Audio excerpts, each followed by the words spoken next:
I think, the positives coming out for me specifically are, when we're talking about positives for Manchester United, first and foremost, it's Marcus Rashford. I think he had a very good game last night, and obviously we'll get onto the reasons why he came off at a later point. But I think, first and foremost, I thought he was playing really, really well. He looked really, really sharp getting up and down that left-hand side. And he was the danger man for United. He was our best player last night. And I think the goal he scored was very, very good. I thought he looked, dangerous. He looked like the Marcus Rashford of a couple of years ago. Now, we do see Rashford, constantly going at fullbacks last season when he wasn't playing well, but he wasn't really doing it with the same kind of vigour as the season before. Now we're seeing, again, probably not to the same extent as 2 seasons ago, but it's early doors. He's got a little bit of that determination, that sharpness, that, ability to take on a fullback and not just be running into dead ends. And we seen it last night. Really good close control from him, and, really good finishing. Now, look, you can say, if you're being hypercritical, you can say that, the FC Porto goalkeeper was at fault. He really should have saved it. But nonetheless, I thought Rashford was very good. Second positive has to be Rasmus Højlund, in my opinion. To score, obviously, on his first start back in the team is really, really good. And it's something that I think, shouldn't be, I suppose, played down. We are going to need goals this season. We've seen an awful lot of chance creation, and we've seen an awful lot of chances missed with Rasmus Højlund out of the team. Now, look, obviously, he scored, 16 goals in his first season last year. And he's a 20-year-old who was leading the line basically on his own for Manchester United. So I think the fact that he comes straight back into the team on his first start, scores a goal, he looked sharp, he looked lively. There was one part of the second half yesterday when he got the ball back in our third, and carried it all the way up to the edge of the box, just running at defenders. Very positive play from him to get out and to, maybe give his defence a bit of a breather. And that young, strong, vibrant running at the opposition is something that we are going to need. And so there are positives to take. That was my point, especially in the first half. We go 2-0 up, we create a few chances and we take our chances. So I do think there are positives to take from the game. And that is the first one. Now, positives aside, we're going to park the positives for now, because I think that's pretty much the only two things we can take out of the game that were positive. And maybe Andre Onana as well, I think, had a good game also. And he got player of the month for Manchester United only a few hours before kickoff yesterday. And I do think only for Andre Onana that we would have conceded a hell of a lot more goals in the last 2 games. I would say maybe 6 or 7 goals would have gone in between last night and the game against Spurs on the weekend if it wasn't for Onana's one-on-one saves. I honestly believe that. Okay, point number 2 then is fragility. Okay, it's quite clear that there is so much fragility in this Manchester United team. And it's not just this specific team. I think it's been quite evident throughout Erik ten Hag's tenure. We get a great start in the game. We go 2 goals up, and, I think we deserve to go 2 goals up. Porto have a little spell at the start of the game where, for 2 or 3 minutes, where they start really fast. They take tip off, they keep possession for a couple of minutes, and they get a couple of shots on Manchester United's goal. United then get a bit of possession, slow the game down a little bit, take control of possession, and, subsequently go on and get 2 goals ahead. Now, Porto get 1 goal back, and it's instant concern and instant heads drop from Manchester United players. And you could tell the confidence was instantly gone out of the team. I got the sense of it as well, from doing the live watch along last night, that here we go again. And a lot of the fans and a lot of the people in the live chat were going, we're going to concede again here. You could just tell there was an air of inevitability that Manchester United were losing control of the game. As soon as the first goal went in, you knew we were going to shut down and we were going to crumble. And you basically knew the second goal was going to come. That fragility that's in that Manchester United side and in Erik ten Hag's team specifically, we need to eradicate it. Now, I think there's a number of different reasons why, and we'll get onto that in a later point. And I think the main reason is how we're set up. I think we're too easy to play through. But a lot of it comes down as well, in my opinion, to mindset. It's not just this Manchester United side. It's sides of previous seasons and previous managers as well that, right, we go 1 or 2 goals up if there's a goal conceded against us, or if we don't get a goal and the opposition team score, like you see against Spurs last weekend. We get a goal scored against us in the first, 3 minutes? It was instant acceptance that we're not going to get back into this game. We're not going to score. We're not going to turn this around. You could tell. You could tell by the body language of the players. You could tell by the atmosphere in Old Trafford. You could tell by how we were playing. We weren't getting back into it after 3 minutes. And it's not just against Spurs. It's not just against Porto. This has been a consistent trait of Manchester United over the last couple of years. And yeah, it's a big concern, and it's one that needs to be addressed really, really quickly, because if it's not, we're going to continue to concede goals, we're going to continue to shut down, and we're going to continue to lose games, and that's a big, big concern. It really is. Okay, point number 3, guys, is weak points. Okay, areas of the team, areas of the squad, and areas of the game last night that Manchester United, I thought specifically, were weak. First and foremost is left back. Left back is a big area of concern for me, to be quite honest with you. I'm a fan of Delors. I really, really am. I'm a fan. I think he's a good player. I think he is a very good pro that works hard and always wants to do the right thing. However, he's been played out of position, and we've seen last season that when he played at left back, he didn't play well. However, when he got, an extended run at right back, all of a sudden his form changes and he plays really, really well. And he went on to be our player of the season last year. Now, albeit in a very, very difficult season and a very poor one by anyone's standards, Delors was one of the standouts last year. It's not working for him at left back. It really isn't. Now, we know Luke Shaw is going to be out again now for another 6 to 8 weeks. And we're talking probably Christmas time before he's back. I mentioned it the other night. I think Luke Shaw, we need to just forget about him, to be quite honest with you. I don't know what the solution is here with left back, because do you put Mazraoui over there? We know he can play on the left side as well. And maybe give Delors an extended run at right full, because, he needs something to really get maybe his confidence back up, because he hasn't been playing well in the last few games at left back. Left back is a big area of concern. Terrell Malacia is back in training, but reports in the last couple of days are suggesting, it's still going to be a few weeks before he's close to maybe being considered in the squad. So yeah, it's a big concern. And, I was reading reports, from Laurie Whitwell during the week as well. He was talking about Harry Amas and the conclusion with him is that he's not ready for the physicality of the Premier League yet. And that's understandable. You do not want to rush an academy player like that into the squad if he's not ready and put an awful lot of pressure on his shoulders, because,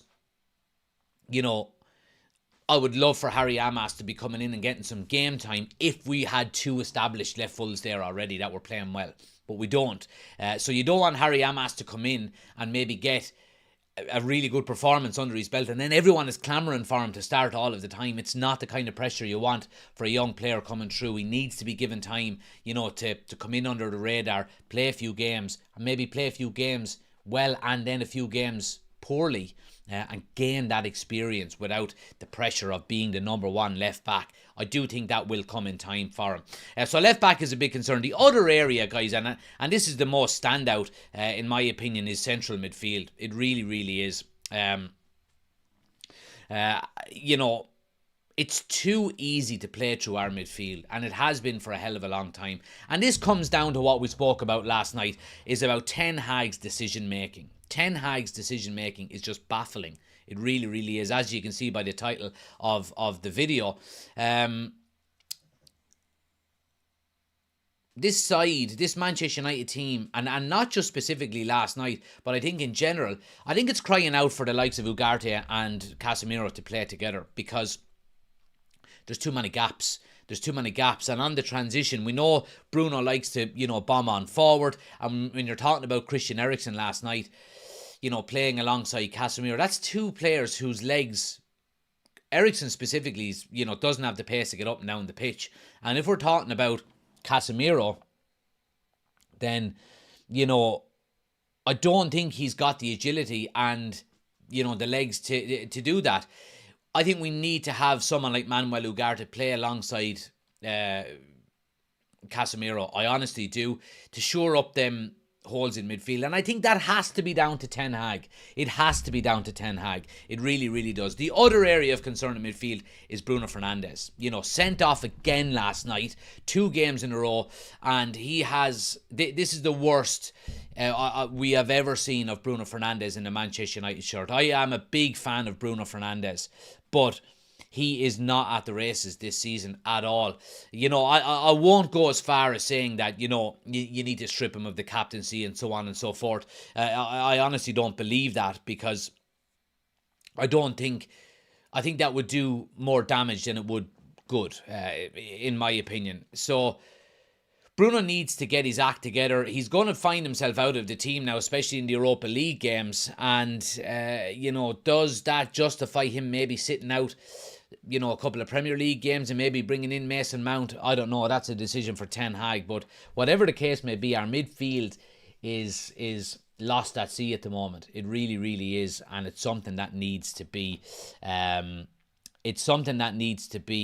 looked at and fixed very quickly. Number 4, guys. Point number 4. Ten Hag versus Rashford. Now, I cannot understand what's going on at the moment with these two.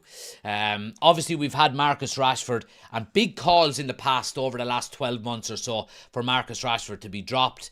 By me as well, and by the majority of the fan base, and rightly so, because he's been playing very bad. But Ten Hag has stuck with him and continued to play him.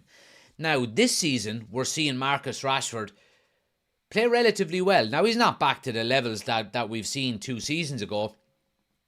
But, he's come in and he's scored 3 goals in 2 games. And all of a sudden, he's dropped for the... What game was it? Was it the Crystal Palace game, I think? Was it? He was dropped for the Crystal Palace game. And it was baffling. It really, really was.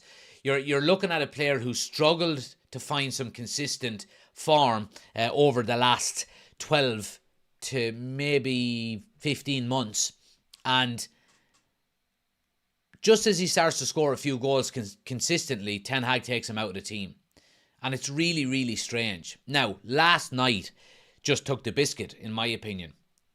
Marcus Rashford was by far our most dangerous player last night. And look, there are, certain... There are certain calls there that his defensive work wasn't good. I will die on this sword. You cannot blame Marcus Rashford for any of the goals conceded last night. You just cannot. Albeit the crosses come in from the left hand side by Porto. You've got a fullback there to stop them, and you've got central defenders that need to go and win the headers, and we didn't do that. To blame Marcus Rashford for any of them goals last night is criminal. And for Erik ten Hag to take him off then at half-time and put it down to rotation, we need to get Garnacho on the field because he was our best player on the weekend, is absolute nonsense. Ten Hag's decision-making has to be called out here. It really, really does. I have a feeling there was a bust-up at half-time. I don't see any other way. From being in dressing rooms myself at amateur level, at the, complete opposite end of where, the level that Manchester United and Rashford are at. You see players coming off at half time, it tends to be because, one, an injury, and two, a bust up in the dressing room.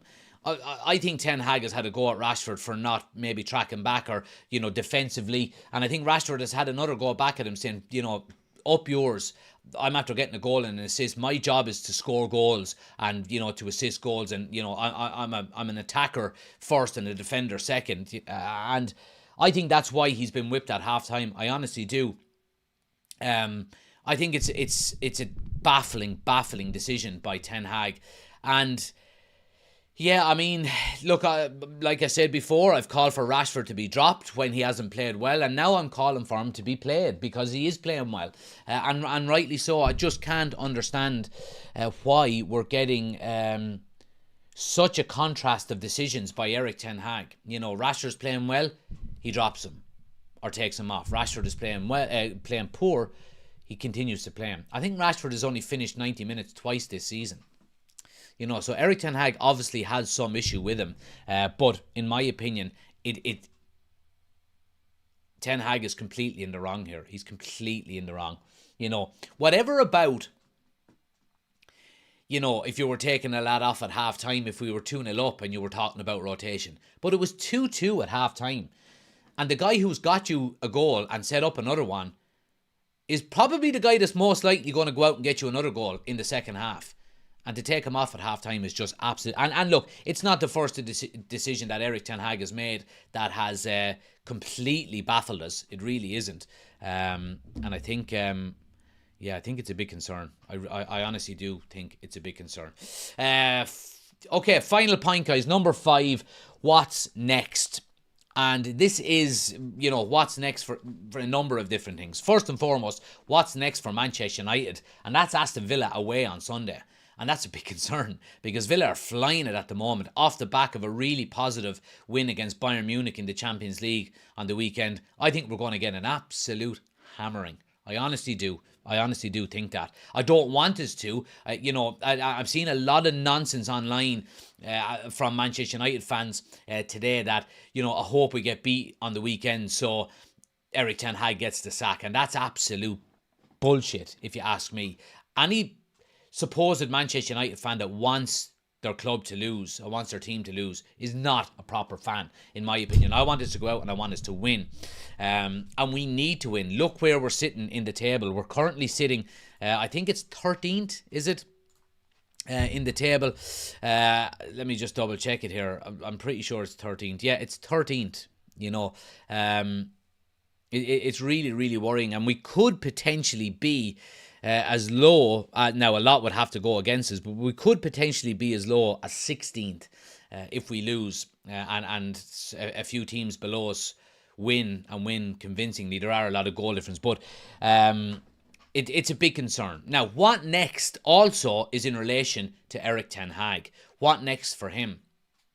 Because there's massive pressure mounting on him. From last night and from the Rashford decision and some of the strange decisions that were made by Ten Hag, I said it yesterday. I officially think it's time to get rid of Erik Ten Hag. I honestly do. I don't think there's any coming back from it, and I think why waste any more time? Let's just get it done and let's get it moved on. Because some of the decisions that he's making, it's just crazy. It really, really is. But I don't think there's going to be a reprieve on the weekend against Villa. I think we'll get our arses handed to us, and I think that's going to be probably the tipping point to move him on. And like we said, going into the international break, it's when teams like to make changes and clubs like to make changes to their managers. Let's see what people are saying in the chat. Couple of chats, quick ones just to get through. Loco says, do you think Casemiro is a problem in the midfield and should stop being in the starting lineup and become a sub? No, I don't think so. I think he just needs help. I think Ugarte had a similar issue on the weekend I think it's more structural than it is individual, to be quite honest with you. Party Pooper also says, frustrating stuff last night. Tried staying positive with Ten Hag, but some of those decisions made no sense. No, they absolutely didn't. They absolutely didn't, in fairness. It's going to be an interesting few days, guys. I'll have the match preview coming up tomorrow as well. We might even do it tonight live, although I might just give it a skip tonight and maybe do it as a pre-record and put it up tomorrow for us. Gavin says Sunday is going to be my funeral watching Manchester United as well.